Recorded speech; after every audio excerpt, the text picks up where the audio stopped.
Electoral bond ये शब्द पिछले एक महीने से काफी चर्चा में है। सुप्रीम कोर्ट ने एसबीआई को इलेक्टोरल बॉन्ड यानी चुनावी चंदे का डाटा शेयर करने को कहा था।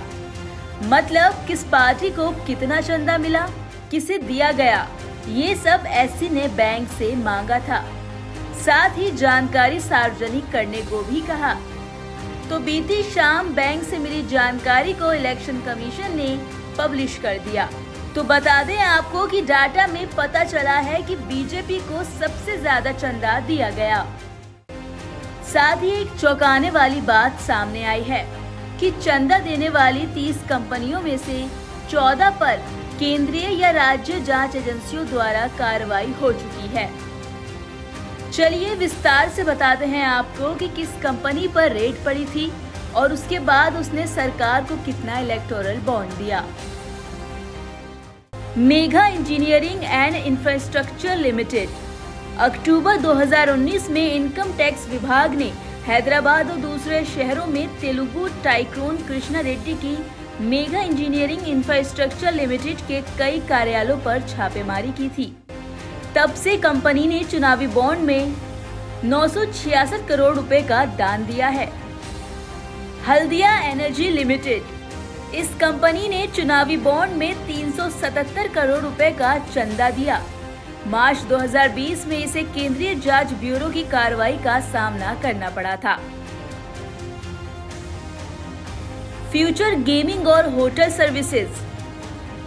इस कंपनी ने 27 अक्टूबर 2020 और 5 अक्टूबर 2023 के बीच 1368 करोड़ रुपए का चंदा दिया है।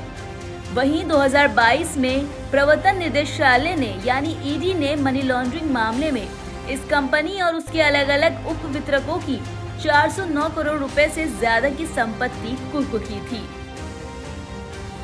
DLF commercial developers limited. Reality developer company ने चुनावी बॉन्ड में 130 करोड़ रुपए का दान दिया। भूमि आवंटन में कथित अनियमितताओं को लेकर जनवरी 2019 में सीबीआई अधिकारियों ने यहां छापा मारा था। फिर नवंबर 2023 में ईडी ने रियल एस्टेट फर्म सुपरटेक के खिलाफ जांच के सिलसिले में उसके गुरुग्राम कार्यालयों की तलाशी ली। Jindal steel and power limited. अप्रैल 2022 में ईडी ने विदेशी मुद्रा नियमों के कथित उल्लंघन से जुड़े जांच के सिलसिले में जेएसपीएल के परिसरों की तलाशी ली। कंपनी ने चुनावी बॉन्ड के जरिए कुल 130 करोड़ रुपए का चंदा दिया। अब बात करते हैं चेन्नई ग्रीनवुड्स प्राइवेट लिमिटेड की। इस construction firm Chennai greenwood private limited पर जुलाई 2021 में आयकर अधिकारियों ने छापा मारा था। जनवरी 2022 में इसने चुनावी बॉन्ड में 105 करोड़ रुपए का दान दिया। Doctor Reddy's laboratory limited. बता दें कि नवंबर 2023 में आईटी अधिकारियों ने टैक्स चोरी के आरोप में डॉक्टर रेड्डीज लेबोरेटरीज के डॉक्टर के नागेंद्र रेड्डी के यहां छापेमारी की। ये तेलंगाना की शिक्षा मंत्री सबिता इंदिरा रेड्डी के परिसरों की तलाशी से जुड़े एक बड़े ऑपरेशन का हिस्सा था। डॉक्टर रेड्डीज लेबोरेटरीज ने अब तक चुनावी बॉन्ड के जरिए 80 करोड़ रुपए का दान दिया है। IFB agro limited. जून 2020 में भारत के सबसे बड़े डिस्टिलर और स्पिरिट निर्माताओं में से एक आईएफबी एग्रो ने आरोप लगाया कि जीएसटी खुफिया महानिदेशालय की कोलकाता जोनल यूनिट ने कंपनी के नूरपुर प्लांट पर छापा मारा। वेदांता लिमिटेड। वेदांता ग्रुप की company Talwandi Sabo power limited पर अगस्त 2022 में मनी लॉन्ड्रिंग जांच के सिलसिले में ईडी ने छापा मारा था। ग्रुप ने चुनावी बॉन्ड में सामूहिक रूप से 400 करोड़ रुपए का दान दिया है। इन 14 कंपनियों में शामिल है यशोदा सुपर स्पेशलिस्ट अस्पताल का भी नाम।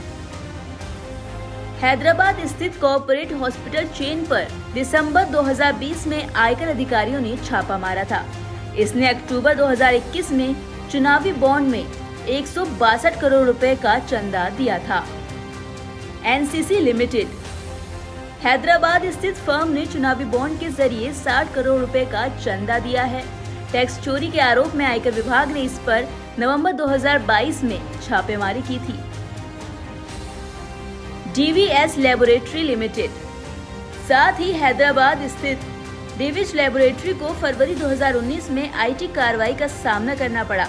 कंपनी ने तब से चुनावी बॉन्ड के जरिए 55 करोड़ रुपए का चंदा दिया है। अरबिंदो फार्मा। प्रवर्तन निदेशालय यानी ED ने 10 नवंबर 2022 में कथित दिल्ली शराब नीति घोटाले से जुड़े मनी लॉन्ड्रिंग जांच के सिलसिले में अरबिंदो फार्मा के निदेशक शरत रेड्डी को गिरफ्तार किया था। United phosphorus India limited. IT विभाग ने जनवरी 2020 में UPL के कार्यालय और परिसरों पर छापेमारी की। कंपनी ने नवंबर 2022 में चुनावी बॉन्ड के जरिए 50 करोड़ रुपए का चंदा दिया है। तो ये थी वो 14 कंपनियां जिन पर छापेमारी हो चुकी है और इनके नाम इलेक्टोरल बॉन्ड में शामिल हैं।